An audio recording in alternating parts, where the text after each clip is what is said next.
ladles and jelly spoons. Yes, well, this one comes in its very own sock. How lovely is that? Let's have a listen and I'll tell you what I can.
Pickups clean and dry, I feel it would be disrespectful to distort them. So, starting with the bridge, no reverb, nothing, just as it comes.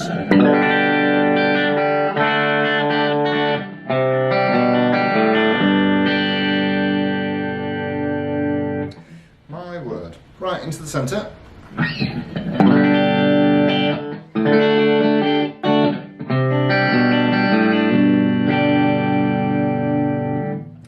Onto the neck.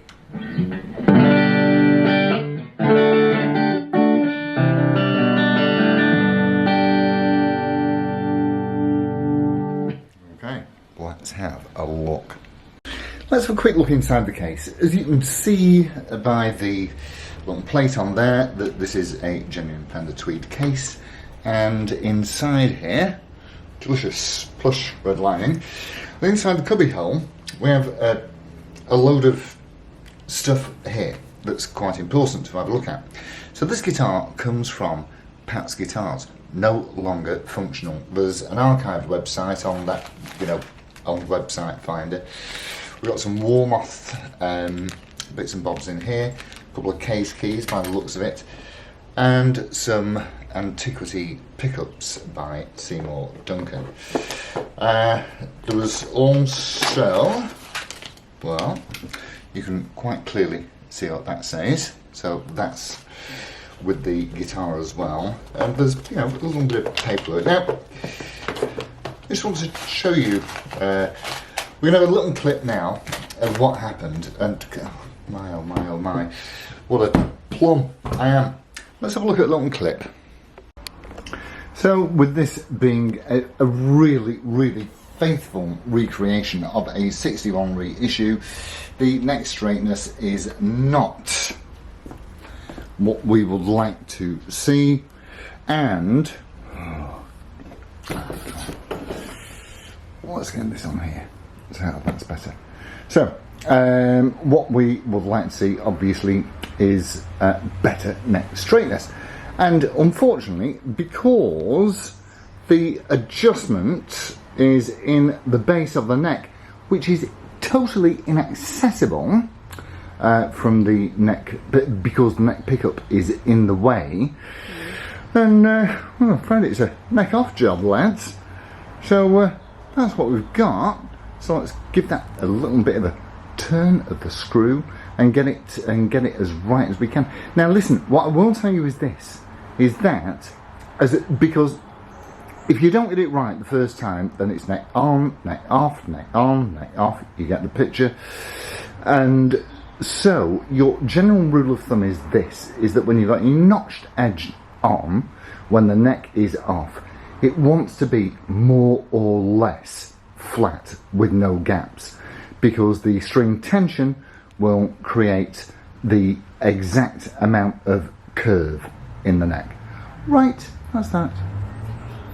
Right, so you saw that goon just then with the neck off, because I wanted to adjust the neck straightness. As you could see, the main truss rod screw is right in the base of the neck, which is otherwise inaccessible. Didn't need to. I'll show you why. This is a Warmoth neck, of course, as you've just seen, licensed by Fender. And you see this little black Allen key head here? Yeah, well, I thought that was like one of those micro tilts, you know, where you can adjust the angle of the neck in relation to the body. Now, well, it isn't, is it? It's some fancy Goto, in fact, truss rod adjuster, so you don't need to take the neck off. You can just do it with an Allen key, that easy. However, I was very, very pleased that I did take the neck off, because, would you believe, let's have a little bit of background first. So, Pat's Guitars. He was, as I say, working, and the only YouTube video I can find is from about 2007 from Northwest Guitars. Also from Maple Valley in Washington, the same place as Pat Mead is from. And Pat Mead was respected and revered worldwide, very likely, for these fabulous creations that he came out with. And he used to do a bit of a mix and match. He'd mix old bodies with new necks and make some really astonishing, faithful recreations. Which is why, certainly in my book, it's okay to have that logo on the headstock. I'm glad that I was a bit of an idiot and I took the neck off, because would you believe, inside the neck pocket it says 15th of October 1961. I can only assume, there is a serial number there which is probably currently being researched, I can only assume that it's actually a Fender 61 Telecaster body, which makes the logo on headstock even more relevant. Well, that was quite a shock. It's like going up into your attic and finding the original copy of the Bible, almost. Or it is in my book anyway. So we have got a pair of Seymour Duncan Antiquity pickups. You'll see the numbers back there somewhere. And it's all just very, very, very telly-alike. A proper telly ashtray, as we used to call them in the 70s. And here, of course, we've got a proper Fender bridge and bucket, and those old-fashioned bridge saddles with the standard Telecontrons, one tone, one volume, 3-way position blade switch. And this guitar is just really, utterly superb. Let's have the ashtray back on. Let's have a look around it. So the string height is exactly where I like to see it, and the neck straightness is superb. And look at the figuring. That's what I think we'd call bird's eye maple, isn't it? With a rosewood fingerboard and abalone dot inlays there. So these are now no longer available. Pat had a personal tragedy in 2015, and it seems that certainly since then there's been no action in that direction. But I've got to say, I'm not really very Telecaster-y, and the only one that I really enjoyed playing previous to this one was that 73 thin line reissue, which was a very, very nice instrument to play. But this is really, really superb. So yeah, faithful recreations, and it's got that neck plate on it, which again, if that really is a 61 body, which I suspect it is, that is a perfectly appropriate neck plate to have installed. So obviously, as you can see, there is some fabulous, well, figuring going on in there through that translucent paint job. God knows how they've done that, but that is a really terrific job. The pickups are popping absolutely plenty out.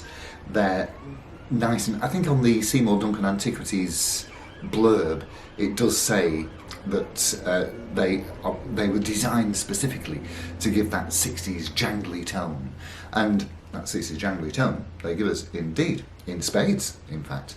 And so yeah, that's it from me, and this certainly now quite rare. I can imagine there won't be people globally who won't be on the lookout for these, because you can't get them anymore, and the guy was absolutely mustard.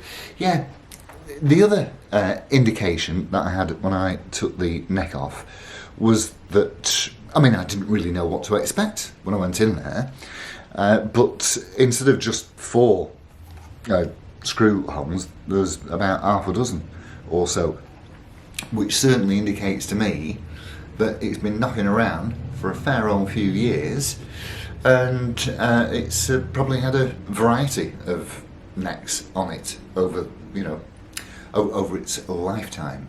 So that's it from me and the Pat Mead 61 Fender Telecaster. What a beautiful thing to have. Adios amigos. Ta-ra.